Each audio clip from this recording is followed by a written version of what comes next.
Hi friends, आज हम देखेंगे pharmaceutical inorganic chemistry form D first year syllabus first chapter errors. From this chapter we will see the exactly definitions of the error, then types of errors,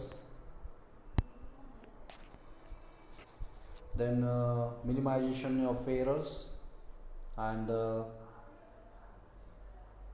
sources of errors. So first of all we will start the definition. What exactly the introduction of the errors? Error is the difference between the true value and the measured value. देखिए यहाँ पे क्या है, true value and the measure value. True value and this is the major value. So difference between the true value and the major value is called as error. अभी हम example लेते हैं. Suppose our true value is 100 and major value is 90. So 100 minus 90 is equal to 10. 10 is our error. और जो ये error जो रहता है it may be find out in positive as well as negative also. Means suppose true value is 100 and experimental value is 90. So 100 minus 90 10. 10 is a plus error plus 10 is a positive error. If suppose true value is 100 and your experimental value is 110, then 100 minus 110, the minus 10 is a negative error. So this is only difference of positive error and the negative error. Also the difference between the experimental value and true value is called as absolute error. इसे भी हम क्या करते हैं, absolute error कह सकते हैं. बराबर. अभी एरर का इंपॉर्टेंस क्या है?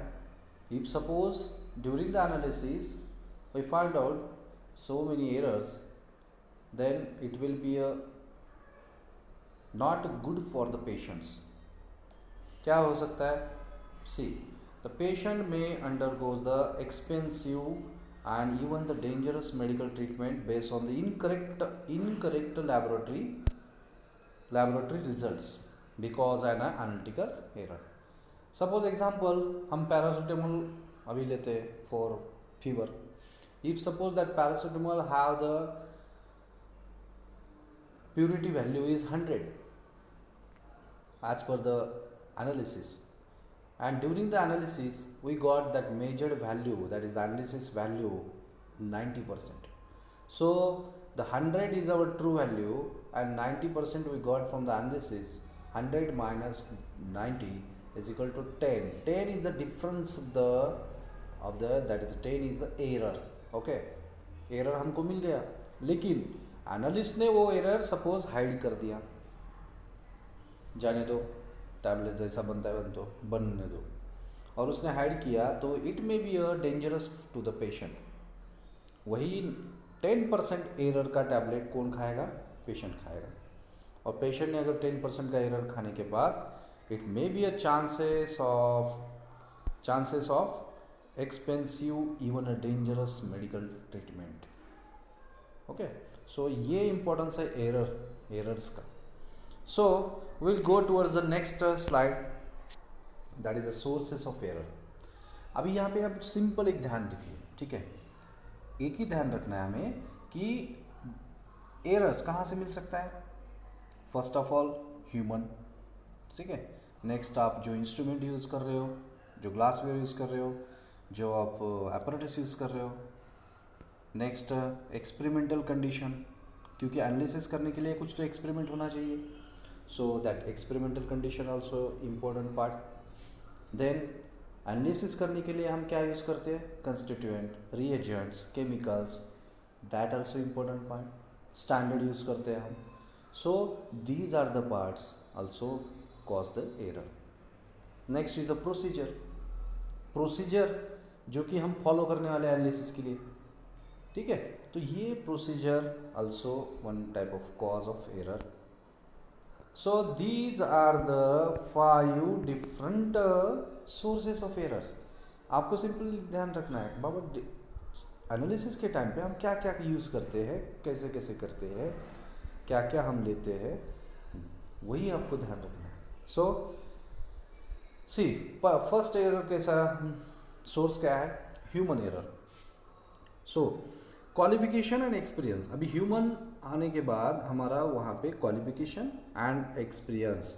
See this qualification and the experience very important part. If suppose unexperienced person performed one experiment, that maybe a chances of errors are more as compared to the experienced analyst. बराबर. अगर एक बंदे को experience नहीं है analysis करने का और उसने अगर एनालिसिस किया सपोज, इन दैट केस वहाँ पे एरर होने का चांस तो बढ़ गया, ठीक है. अगर वहीं पे अगर एक्सपीरियंस पर्सन जो भी है, जिसको अनुभव है काम करने का, एनालिसिस करने का, अगर वो परफॉर्म करता है तो उस केस में क्या हो जाएगा, एरर कम हो जाएगा. So the qualification and the experience is a main part of the human source, ठीक है. अगर ये नहीं रहेगा तो एरर बढ़ जाएगा, ये अच्छा रहेगा क्वालिफिकेशन एंड एक्सपीरियंस, एरर कम हो जाएगा. नेक्स्ट कौन सा है, instrument, then apparatus and the glassware. Instrument क्या रहेगा, जो हम इंस्ट्रूमेंट यूज करते हैं, example HPLC, dissolution, GC, these are different instruments used in the pharmaceuticals. According to that, if suppose हमने वो इंस्ट्रूमेंट का कैलिब्रेशन परफॉर्म नहीं किया at a frequently, at different frequency levels हमने कैलिब्रेशन नहीं किया, तो क्या हो जाएगा, जो इंस्ट्रूमेंट का हमें जो लेवल रहता है वो बराबर चल रहा है नहीं चल रहा है, ये पता नहीं चलेगा. ये कब पता चलता है, after the calibration of instrument. अगर कैलिब्रेशन नहीं करेंगे तो इंस्ट्रूमेंट एरर दिखाएगा. जहाँ पे हमें 90% रिजल्ट आना है, वहाँ पे इंस्ट्रूमेंट दिखाएगा 85% या 95%. either it showing the positive errors, either it showing the negative errors. This may be happen for the instrument. Next क्या आएगा, apparatus. apparatus and glasswares. अगर हम apparatus and glasswares जो कि लो क्वालिटी, यहाँ पे मेंशन किया है लो क्वालिटी apparatus अगर हम यूज़ करते हैं, for in that case may be chances of the errors. Okay, तो high quality of glasswares use करना है हमें, तो it may be minimize the errors during the analysis. Next है experimental conditions. Experimental condition means what, if suppose there is unfavourable particles experimental or analysis desirable result will not be obtained. If suppose unfavourable conditions है, suppose हमारा lab का temperature maintain नहीं है, okay, balance का levelling बराबर नहीं है, तो ये these are the different unfavourable conditions that also cause the errors. Then constituent used in analysis. What are the constituent type, see हम क्या क्या यूज़ करते हैं, स्टैंडर्ड यूज़ करते हैं, सॉल्वेंट यूज़ करते हैं एंड रिएजेंट यूज़ करते हैं फॉर द एनालिसिस. ओके, सो ये अगर हम लो क्वालिटी लेते हैं, प्योरिटी इनका बराबर नहीं है, तो in case we will find out the errors. Okay, simple. Then procedure. अभी हम जो एनालिसिस करने वाले हैं उसके लिए प्रोसीजर लगेगा. ओके, स्टैंडर्ड ऑपरेटिंग प्रोसीजर या standard test procedure. So if analytical procedure used in analysis is not validated और if validated but not followed carefully, the errors in the result will be happen. जो हम procedure use करने वाले हैं जो कि analysis करने के लिए, सपोज हमने डिसोल्यूशन बाय HPLC करना है, ठीक है, डिसोल्यूशन में हमें टैबलेट डालना है, वहाँ से हम लेके जो solution after dissolution will take that solution towards the HPLC. Okay, dissolution by HPLC, ऐसे हमें परफॉर्म करना है, प्योरिटी निकालना है ड्रग का, ठीक है। सो अगर वही जो मेथड है वो वैलिडेटेड नहीं है, ठीक है। Validated means what? Validated means that method is suitable to the purpose of the use, okay. अगर वैलिडेट हमने नहीं किया तो it may be chances of errors, okay, it may be chances of errors. अगर वैलिडेट किया भी है लेकिन केयरफुली हमने उसका एनालिसिस नहीं किया तो again chances of errors. So these are the 5 errors, sources of errors we can write in exam. So human, instrument, the glasswares, experimental conditions, constituent used in the analysis, and last is the procedure. So next is the types of errors. See, there are two main types of types of errors. First is the determinant, that is systemic error. क्या बोलते हैं इसको हम? Determinant और systemic error. These are the errors that possesses a definite value with a reasonable cause. These avoidable errors may be measured and accounted for the rectification. अभी देखिए, ये जो एरर है ये कैसा रहता है? It may B A avoidable error है, अवॉइड कर सकते हैं ये एरर्स, एनालिस्ट अवॉइड कर सकता है और उसमें रेक्टिफिकेशन भी कर सकता है, मीन्स उसमें करेक्शन भी कर सकता है. So it is a avoidable and rectified error. The important errors belonging to this particular classes are. अभी इसमें क्या है, डिटरमिनेंट एरर और सिस्टमिक एरर के भी सब टाइप्स है, वो आपको ध्यान रखना है कौन कौन से सब टाइप्स है. तो पहला है जो पर्सनल एरर, उसमें क्या रहेगा? Personal error. पर्सनल एरर में क्या है? They are exclusively caused due to the personal equation. See, this is the personal, exclusively called the personal equation of an analyst, do not due to either the prescribed procedure or methodology involved. Simple personal error के पास है, ठीक है. हमने जो देखा validation method तो है हमारा, लेकिन केयरफुल हमने फॉलो किया कि मेथड नहीं किया. So that also one type of personal error, okay. Next है इंस्ट्रूमेंट एरर. हमने देखा कैलिब्रेटेड इंस्ट्रूमेंट नहीं है हमारे, ठीक है, सपोज नहीं है, तो इस केस में हम क्या होगा, उस केस में हमें क्या होगा, कैलिब्रेशन परफॉर्म एरर्स आइडेंटिफाई हो जाएगा. See, these are the invariably caused due to the faulty and uncalibrated instruments. See, मैंने बोला था example pH meter, UV, HPLC etcetera. अगर उसका कैलिब्रेशन रहेगा नहीं रहेगा तो they will show the different readings, okay. That should be a minus errors or positive errors also. Next है reagent error.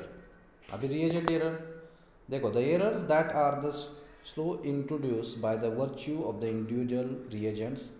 जो हम reagents use करते हैं, that causes of the error, that is the types of the errors. high temperature volatilization है, unwanted introduction of foreign substance है, impurities है, okay. So these are the reagents error type. Then constant error, they are observe to be rather independent of the magnitude of a measured amount and turn out to be a relatively less significant as a magnitude enhance. Constant error ये क्या है? इसमें क्या है, rather independent magnitude of the measure amounts वहाँ पे find out हो सकता है. This is the constituent error. Next है proportional error. The absolute value of this kind of the error changes with the size of the sample. Proportional error, proportion, अगर आपका ज़्यादा sample है ज़्यादा ही रहेगा, कम सैंपल है कम है. In such fashion that relative errors remain constant. It is usually incorporated by the material that directly interface in the analytical procedure, okay. ये प्रोपोर्शनलिटी में एरर फाइंड आउट हो सकता है. नेक्स्ट है errors due to the methodology. This is also one type of error. बहुत improper, incorrect sampling है. अगर method में आपको दिया है इनकरेक्ट सैम्पलिंग है, इनकरेक्ट मेथड है, देन इनकम्प्लीट नहीं है reaction, often lead the serious errors. A few typical examples invariably encountered in a trigonometric and geometric analysis. From this analysis, there are some few examples it can be find out. If suppose our procedure and methods are not correct, then we will get the error. Then next is the additive errors. It is also one type of determinant error, that is systemic error. It has been observed, see, it has been observed that the additive errors are independent of the quantum of the substance actually present in the assay.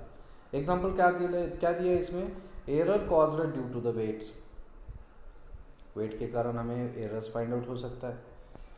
Loose in weights of the crucible in this precipitated is incinerated. Okay, so additive errors means क्या है, addition होने के बाद हमें कुछ additive errors find out हो सकते हैं, that is the additive errors.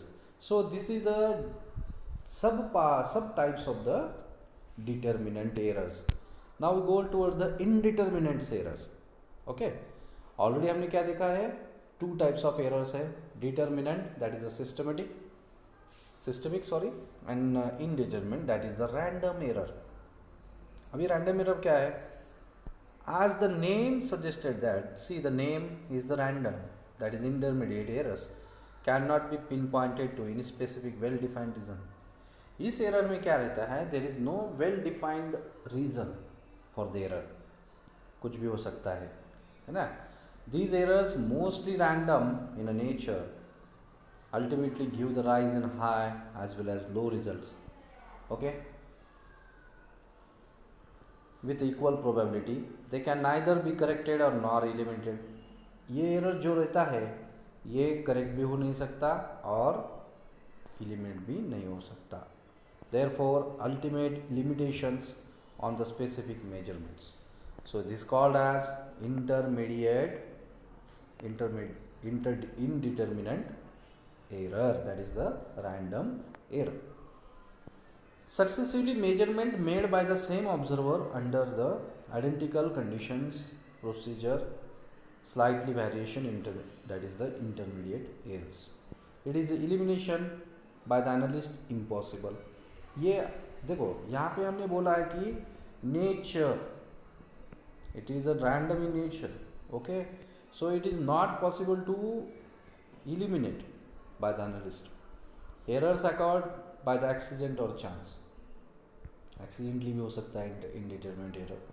Then it can not be allowed the corrections and because of the natural fluctuations that occurs in the measurement. Natural fluctuation है, अभी एग्जांपल एक बताऊँ मैं, अगर suppose earthquake हो रहा है तो it may be happens to the balance. Okay, balance पे इसका इम्पैक्ट पड़ सकता है. अर्थक्वेक है उस टाइम पे बैलेंस पे हमें मेजरिंग जो करेक्ट वेइंग रहेगा वो नहीं मिलेगा. So in that case also that category is under this indeterminate error also. Okay, there are some silent features of the indeterminate errors are there. Silent features, repeated, first क्या है, repeated measurement of the same variable several times and subsequent refinement to the extent where the simply coincidence if the corresponding replicates eventually agree to the last digit. अगर हम repeated measurement कर रहे हैं suppose of the same variable several times. Okay, अभी एक example बताता हूँ मैं. देखो, balance calibration, during the balance calibration so we are performing the repeatability parameter. तो इस पैरामीटर में हम क्या करते हैं, सेम वेट है ना, सेम वेट सपोज हम ले रहे हैं कि 100 mg, तो 100 mg हम 10 टाइम्स वहाँ पे बैलेंस पे देखते हैं. तो उसका जो स्टैंडर्ड डेविएशन आता है it should not be more than 1%. Okay, not more than 1%. So ये हमें देखना है कि यहाँ पे इंडिटरमिनेट एरर में सेम वेरिएबल सेवरल टाइम्स हम देख रहे हैं, तो सब्सिक्वेंट एंड एक्सटेंड है where the simplicity constant corresponding replications of that should be agreed at the last digits. Last digit में जो भी डिफरेंस आएगा it should be agreed, no issue. Next, both unpredictable and unpredictable factors unavoidably incorporated. Okay, that is the random fluctuations. We can tell the random fluctuations can be measured. Then recognition on the specific recognition and the specific definite variables which are beyond anyone controlling lane. There is no control on that. Example temperature variations है, मैंने बोला था पहले ही, अगर temperature variation रहेगा तो भी errors आ सकता है. नॉइज़, अगर एच हम यूज़ कर रहे हैं उसमें नॉइज़ हमें आ रहा है due to the instrument, that also is there. Then vibration cause building by heavy vehicles traffics, अगर हमारा pharmaceutical near to the heavy vehicle traffic है, बहुत बड़ा ट्रक जाएगा वहाँ पे, loaded trucks, that also impacted on the weighing, okay, variations, weighing scale. So these are the some silent features about the indeterminate error. Now we will go towards the minimization of errors. Okay, हमने देखा error means क्या है, it is a difference between the true value and major value. Okay, then हमने देखा then sources of errors देखा, human, instrument, method, reagents, etc. Then हमने देखा types of different errors. There are two types of errors, determinate and non indeterminate. Okay, now we go towards the minimization of error. See the minimization, हमने error तैयार कर दिया, अभी उसको minimise कैसे करेंगे, तो ये हमें सोचना है फर्स्ट ऑफ ऑल. तो minimization of errors, there are, see यहाँ पे जो स्लाइड में दिख रहा है, तो यहाँ पे ये these are the different minimization of errors we can use. First one, calibration of apparatus and application of corrections. Okay, calibration करना है हमें apparatus का, instrument का. Then running of the blank determination. Okay, then running of the control determination. Then use of independent method for analysis, है ना. Then running of the parallel determinations. Again means दो type का analysis करना है हमें. Then standard additions. Then internal standards, amplification method and isotopic dilutions. ये सब क्या है, मिनिमाइजेशन ऑफ एरर्स. इस तरह से हम एरर्स को मिनिमाइज कर सकते हैं. तो एक एक हम देखेंगे अभी. फर्स्ट ऑफ ऑल है calibration of apparatus and applications of the corrections. जो भी हम देखो, सिंपल मैं बताता हूँ यहाँ पे, जो भी हम एपरेटस, फ्लास्क हम जो भी यूज़ कर रहे हैं, that should be a calibrated. Calibration होना चाहिए उनका. क्यों? अगर कैलिब्रेशन करते हैं तो हमें पता चलेगा उसका एक्यूरेसी कितना है, वो इंस्ट्रूमेंट का एक्यूरेसी कितना है, वो हमें जो रिजल्ट दे रहा है वो बराबर दे रहा है कि नहीं, ये हम चेक कर सकते हैं. Okay, so the calibration is very important part for that instrument. To appropriate corrections and apply to the original instrument, some cases errors cannot be eliminated. In apply corrections for that effective. Okay, so this is the first calibration of apparatus and applications. Then next running a blank determination. Blank बोले तो क्या रहेगा? Blank means without the standard, without the sample. Okay, simple आप ध्यान रखिए. हम जो भी टाइट्रेशन करने वाले हैं वो विदाउट सैंपल हम परफॉर्म करेंगे, जो भी एनालिसिस है विदाउट सैंपल हम परफॉर्म करेंगे. तो वहाँ पे हमें पता चलेगा जो भी हम यूज़ कर रहे हैं बाकी के जो केमिकल्स है, दैट कुछ इम्पैक्ट है क्या, उनका कुछ इम्पैक्ट पड़ेगा क्या एनालिसिस पे. Okay, see this consist in carrying out the separate determination the sample being omitted. जैसे कि मैंने बोला, सैंपल यहाँ पे यूज़ नहीं करेंगे. Under the exact same experiment condition are employed the actual analysis of the sample. Object, why we are performing this, find out the effect of the impurities introduced through the reagent vessels. जो कि हम जो use करने वाले instrument, impurities, reagents, उसका कुछ impact है क्या, ये चेक करने के लिए हम ब्लैंक डिटर्मिनेशन परफॉर्म करते हैं. तो जब हम ब्लैंक डिटर्मिनेशन परफॉर्म करेंगे तो हमें एक आइडिया आ जाएगा कि भाई इतना कैसे हम मिनिमाइज कर सकते हैं एरर, इसमें इतना एरर आ रहा है तो ये हम मिनिमाइज कैसे करेंगे. तो ये हमें एक आइडिया आ जा सकता है. इसलिए हम क्या बोलते हैं, running the blank determination for the minimization of error. Next क्या है, रनिंग अ कंट्रोल डिटर्मिनेशन. अभी कंट्रोल डिटर्मिनेशन क्या रहेगा, देखिए, this consist of in carrying out the determination under the nearly as possible identical experimental conditions upon a quantity of standard substance which contains same weight of the constituent as it contained in an unknown sample. Okay, the weight of the constituent in the unknown can be calculated from the relation. यहाँ पे क्या रहेगा, see the result है standard का, ठीक है, result found for the standard कितना आएगा, divided by result found unknown samples is equal to weight of the constituent of standard.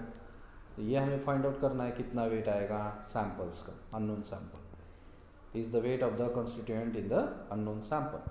Standard samples included that primary standard, that is the sodium, these are the examples, okay, these are the example।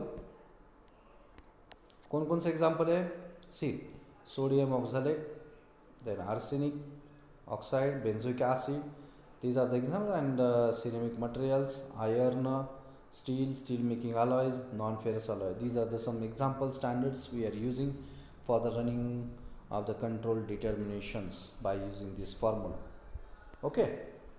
Next है use of the independent method of analysis. हमें क्या करना है, separate method use करना है, okay. Determination of the strength, see determination of the strength, determination of strength of HCl both by the titration with the solution of strong base। HCl is a strong acid, okay, the strong acid is reacted with the titration with the strong base and by the precipitation weighed as a AgCl will get, if the results obtained by the two radically different methods are concurrent, different methods हमने use किया suppose, it is highly probable that the value are the correct within the small limit of error।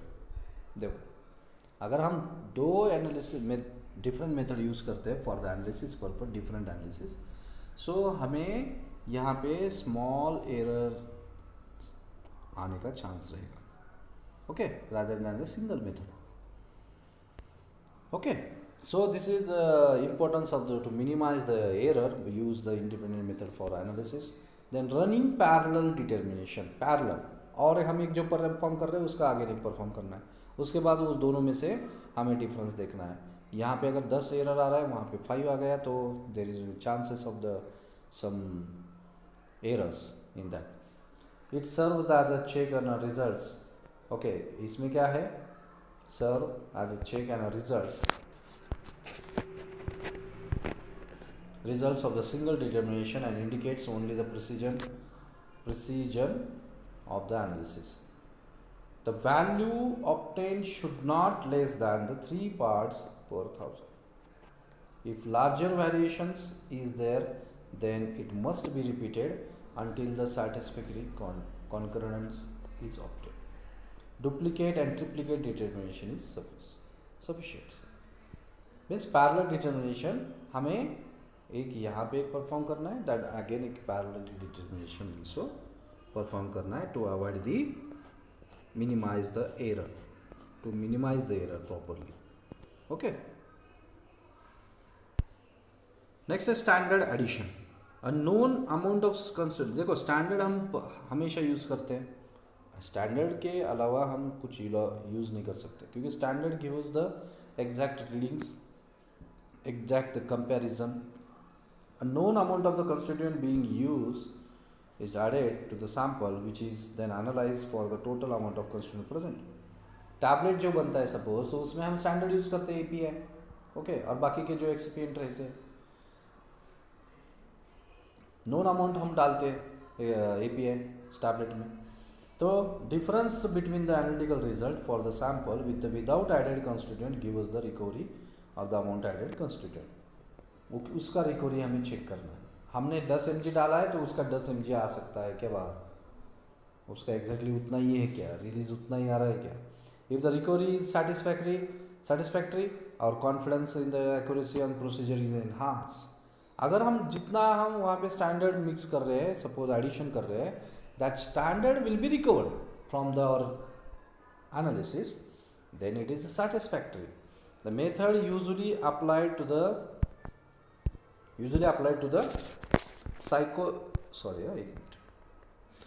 physiochemical procedures such as polography and the spectrophotometry, okay। तो इसमें simple हमें ध्यान रखना है कि जो हम स्टैंडर्ड एडिशन कर रहे हैं दैट विल बी रिकॉर्ड और नॉट, ये हमें देखना है। और ये हम देखते हैं क्योंकि मिनिमाइज एरर होना चाहिए, क्योंकि ये वंस फाइनलाइज द मेथड अगर हम एनालिसिस डायरेक्टली कर रहे हैं तो उसमें हम पे पता चल नहीं चलेगा, वहाँ पे डायरेक्टली एरर कॉज हो जाएगा, ठीक है। तो before starting that, if suppose we know the this much the errors will be get, okay, then we can minimize that. So standard addition is also one part of minimization of error. Then internal standard, this procedure is of particular value in spectroscopic and chromatographic determination. It involves adding the fixed amount of reference materials, the internal standard, the series of the known concentration of material to be measured. The ratio of physical value, that is absorption peak size of the internal standard, known concentration are plotted against the concentration value.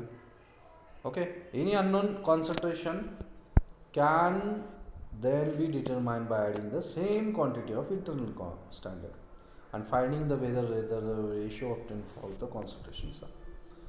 जो कि यहाँ पे हम internal standard use करते हैं generally the spectroscopic and chromatographic determination के purpose के लिए इंटरनल स्टैंडर्ड्स, ओके। तो उसका भी एक डिटर्मिनेशन होना चाहिए to fix the minimization of errors. If involves adding the fixed amount है, उसमें हमें पता है reference material as internal standard to the series of non concentration of material, it can be measured, और यहाँ पे भी हमें मिनिमाइजेशन ऑफ एरर हम कर सकते हैं। नेक्स्ट है एम्प्लीफिकेशन मेथड।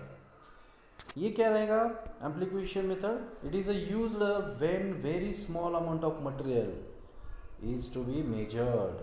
सी, ये डिफरेंस है यहाँ पे, very small amount of material is to be measured which is beyond the limit of apparatus.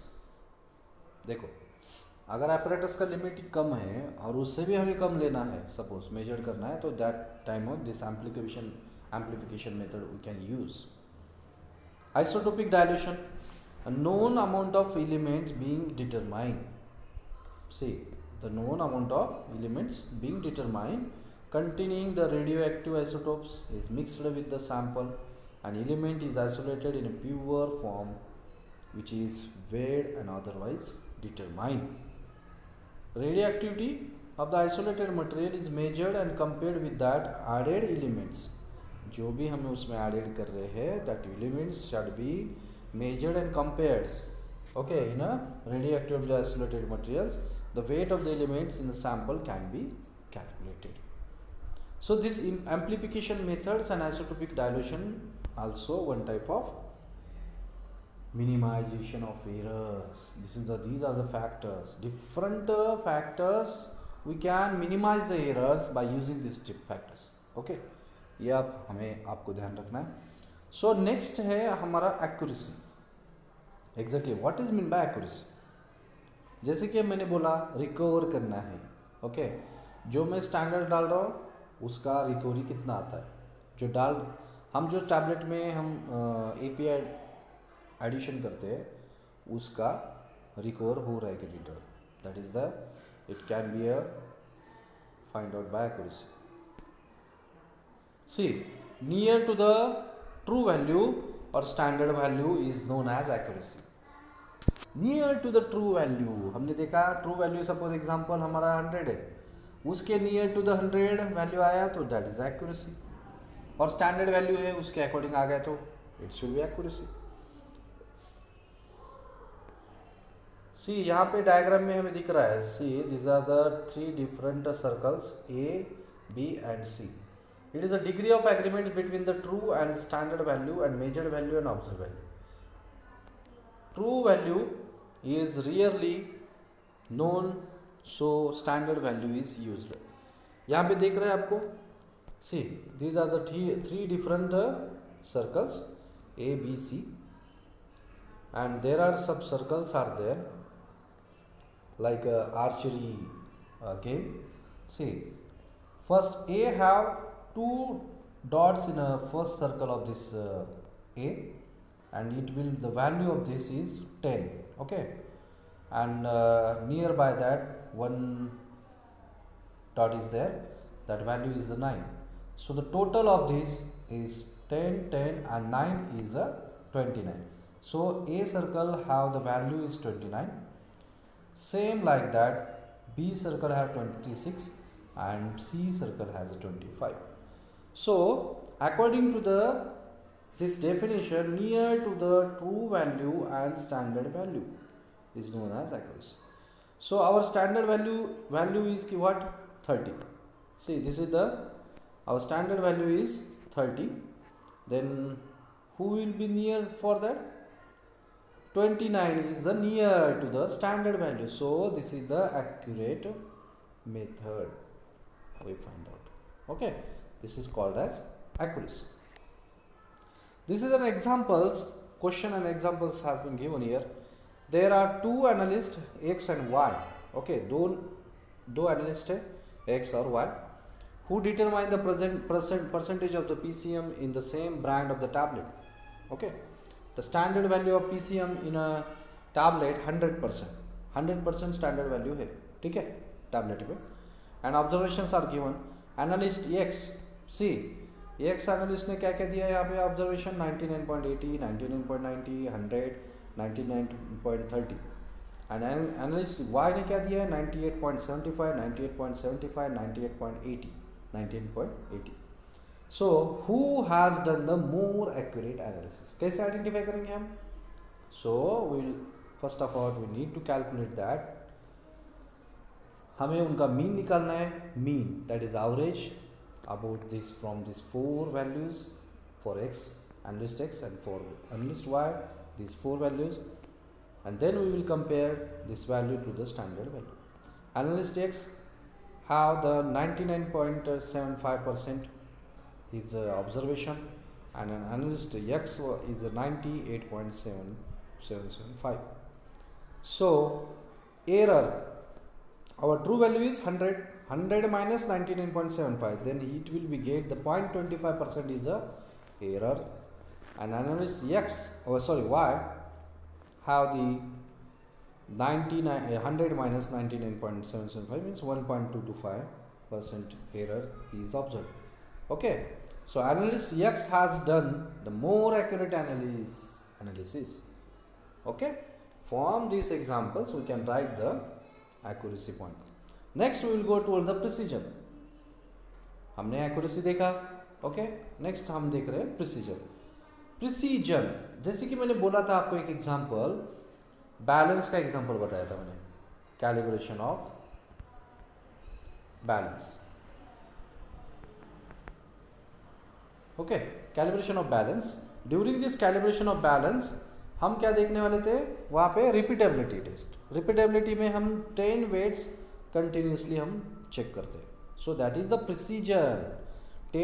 10 बार हम वेट ले रहे हैं तो 10 बार ही अपना टैबलेट का वेट बराबर आना चाहिए, near about the same. So that is the precision. Okay, so हम नेक्स्ट देखेंगे. See these are the diagrams for example purpose we are given here. Repeatability of the values is known as precision if done for the same quantity. जैसे कि मैंने बोला repeatability test हम balance का calibration करते समय करेंगे. 100 mg सेम 10 टाइम्स हमें लेना है, ठीक है, that is the repeatability. Precision is defined as a degree of agreement between the replicates measurements of the same quantity. It is determined and expressed in the terms of the standard deviation. यहाँ पे अभी precision हम देख रहे हैं तो it should be a standard deviation. Okay, standard deviation ही calculate कर सकते हैं. ये सर्कल क्या बोलता है यहाँ पे? तेरा सी तीनों भी यहाँ पे जो डॉट्स दिख रहे हैं ये एक ही सर्कल में है, that is the precise same near values. Okay, then ये have the 10 means 30. He scored as a 30. Okay, then B scored as a 9, 8 and 7. 9, 8, 7. Then he covered as 24. And see here he is also precise, but the true value is so far very long true value.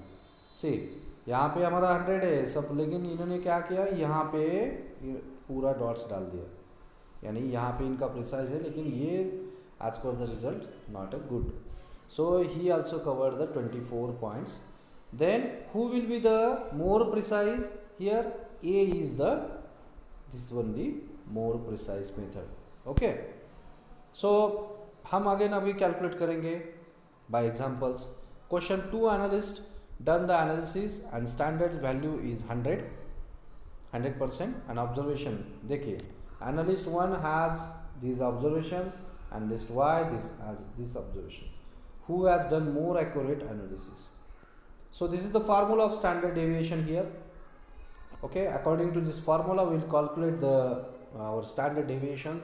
Then as per that formula we will got the analyst X got 1.414 as standard deviation, and analyst Y got the 0.1816. So who will be the precise method analysis?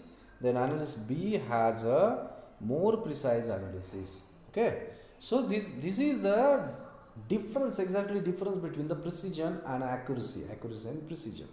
Okay, so हम आगे जाएंगे. Next है significant figure. अभी यहाँ पे क्या रहेगा significant figure? Significant figure means it is related to the what? It is those digits which carried the meaning contributing to the measuring the resolutions, means decimal points, after decimal and before decimal. आपने 12th में ये आपने पढ़ा होगा, ठीक है. उसमें क्या है after decimal means decimals that is the dot after decimal and before decimal. Rules क्या रहेंगे देखो. It is based on the decimal system. 0 1 2 3 4 5 6 7 8 9 is used. All non-zero digits are considered as a significant. All non-zero digits are considered as a non-significant. All leading zeros are non-significants. Okay. If any zero is coming in between the two non-zero values, then those zeros will be considered as a significance. Okay. Means zero का value simple है. Zero का value अगर किसी के पीछे रहेगा zero तो उसका वैल्यू रहेगा, ठीक है. अगर हम सपोज 2 कंसिडर करेंगे 2, ओके, उसके पीछे लगाया जीरो तो 20 हो जाएगा, आगे लगाया तो क्या हो जाएगा ओनली 2 हो जाएगा, है ना. So this is the value of the zero. Okay, so these are the significant rule, significant figure. So we completed our first chapter, that is the error. If you have any questions regarding this chapter, you can put down a message on my channel for this session. Okay, then we will again recall this chapter and हम प्रयास करेंगे कि कैसे possible कर सकते हैं, आपको और कुछ सॉल्व कर सकते हैं एरर्स का कंसिडरेशन के लिए, ठीक है. सो हमने क्या क्या देखा अभी, जस्ट एक रिकॉल करते हैं हम. सो हमने देखा exactly meaning of the error, definition of error, formula of error, then minimization of error, types of errors, then sources of errors, then what are the roles of accuracy, precision and significant figures in the analysis. So this is a completion of the session. Thank you very much. Thank you very much students to attending this session. Thank you.